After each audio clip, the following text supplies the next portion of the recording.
Here on the prairie, our version of a skyrise is a silo next to a barn. So imagine the fear of a South Dakota farm boy caught on the World Trade Center's 43rd floor during the attacks. After nearly a week in Washington, D.C., following the anthrax scare in Senator Tom Daschle's office, Vernon Brown made a trip to New York City to meet with Keloland natives affected by the attack. Darrin Olinger's story is tonight's Eye on Keloland.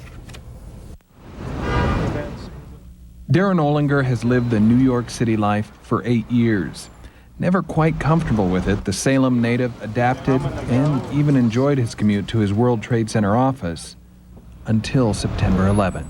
One day you're standing in business attire, drinking a coffee, and the next moment you're fearing for your life.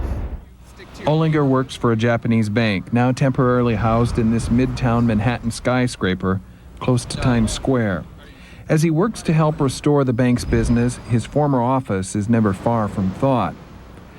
After stopping by his 48th floor desk in Tower 1 at 8:25 on September 11th, he and a colleague went down to the 43rd floor for a cup of coffee. There's this immense thud. It is a surreal and devastating scene over here. You feel a rock to the south and rock back to the north, and a couple times in both directions to center itself.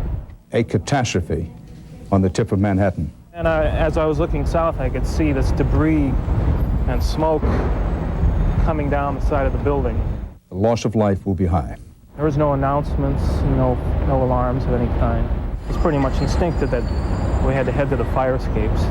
It took him 20 minutes to get down the crowded fire escapes. I had a little bit of an uncomfortable moment. On the stairs, I could smell jet fuel, and I could smell smoke. Never knowing the nation was under attack, he tried to comprehend the grisly scene once he got out. You could see those poor people caught above the fire and the smoke, flailing themselves, trying to get fresh air. And then it turned tragic. And I saw some of the people jumping down, and it's really, words aren't adequate. Olinger left the scene heading home by foot, delayed by just one important stop. Stopped at my church, so I wanted to say some prayers for the victims. It is not easy getting to see Ground Zero. The streets are all blocked off. The sidewalks are full of people trying to see it. And it's not easy for Darrin Olinger to see it either, but that's for a different reason.